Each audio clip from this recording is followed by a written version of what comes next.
My man Czar make tracks like this.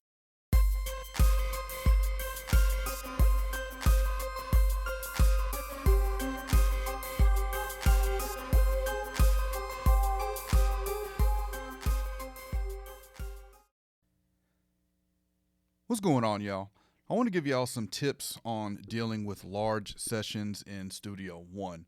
So this is a session that I'm mixing for an artist named Chris and Simone. I won't play any of it because it hasn't been released yet, but you can see it is 82 tracks. So the first tip right off the bat that you're going to want to do is change your buffer size. So if you go to Preferences under Audio Setup, your device block size, you want this as high as it can go. That's going to be, the higher you set this, the less CPU you'll be using. The lower you set it, the more CPU you'll be using. If you're recording, then you want to have it lower because that's going to help reduce your latency. But for mixing, I have this as high as it can go when dealing with a large session. Typical sessions I deal with, I'll probably have it at like 512, maybe 256. But for something with this many tracks, I'm definitely going to want to set this high. Tip 2 is going to be using your pack folders. So Studio One allows you to pack tracks into folders, and you see I've already done it with the vocals here. So everything inside this folder is vocals. From here to here are drums. So I'm gonna go to pack folder, and we'll just rename that drums. And the next tip is going to be looking for tracks you don't need, which this one is kind of obvious, but it never fails. Any session I get to mix is going to have a track that has nothing on it. And looking at this session, it actually has quite a few. So, for example, these 3 tracks here, you can see there's nothing on them, but you always want to confirm that there's nothing on the track. And the way I do that is to take the data zoom and bring it all the way down, bring it back up as high as it can go. Just make sure we don't see any waveforms there, and we don't. So that lets me know that there's nothing on these tracks. So I'm gonna get rid of those. And yeah, this session had quite a few of them. And doing this is gonna bring our track count down, obviously.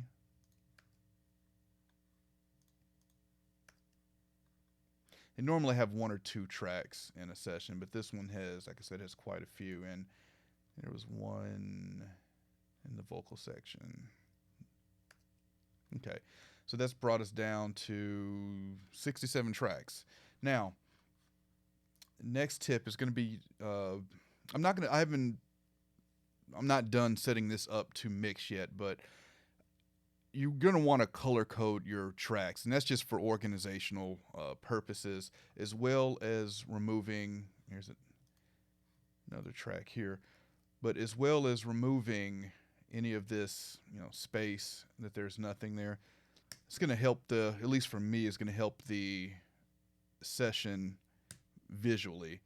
So I'll do that before I get just to mixing. But you want to use your scenes in the mixer. And the scenes is down here at the bottom. And so, for example, we're going to set a scene for vocals. So I'm going to take everything here and just hide that. Open this up. And so what scenes are like preset mixer views. And actually, I want to make sure all those vocals. Okay. So you just click your plus here. We're going to call this vocals. And let's call this one drums.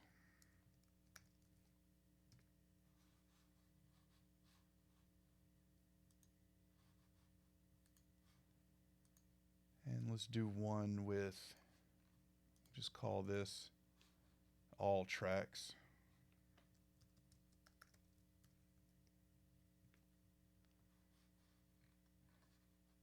And we'll do one more and just call it track, which will basically be an instrumental. So open that, and we'll call that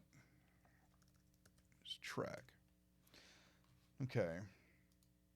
So now with the scenes, I'm able to quickly recall different setups.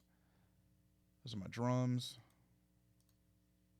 just the vocals, and everything. The next tip is using VCA channels. This helps with large sessions because it allows you to quickly control a lot of tracks at once. So for this, we're going to go to the drums and we're going to select all of my drum tracks here. And just going to right click and select add VCA for selected channels. And we're just going to call that VCA channel drums. So now this quickly allows me to solo the drums. I can mute all the drums, and I can have fader control if I want to increase the volume of all the drums at once or decrease the volume of all the drums at once. So I'll set VCA channels up for my vocals, for the drums, for the tracks, and that's a quick way that I can, if I quickly want to hear just the vocals, I can quickly solo them and do things like that. So that's where VCA channels come in really helpful, especially for dealing with large sessions. One last tip is being conscious of how much CPU usage your plugins use. So, for example, for this track, I'm going to throw the fat channel on, which is, of course, a PreSonus plugin, and let's grab something from Waves. Okay, so we go here to your CPU usage, and click show devices here. So the fat channel you see is using 0 CPU. The RS56 from Waves is using 3. It's just still pretty good, but you just want to be aware of what plugins you have or that you use that use a lot of CPU, and may try to use something else if you can, because using those CPU intensive plugins is going to cause your CPU usage to run higher. So, for me, for this, I'm going to get away with what I can with using a lot of the stock plugins from PreSonus just because I know they're very CPU friendly and I've got a lot of tracks. So that's one thing. That's another thing to keep in mind when dealing with large sessions. So there's some tips. If you have any that you want to share, leave them in the comments. Any questions, let me know, and I'll catch y'all next time. I want to invite everyone to check out my new podcast, the Faders Up Podcast. It's a podcast about pro audio. I've got me and 3 other Nashville professionals. We're discussing pro audio topics, pro audio lifestyle. And it's available on Apple Podcasts and it's available on Spotify. So check it out, rate it, let me know what you think.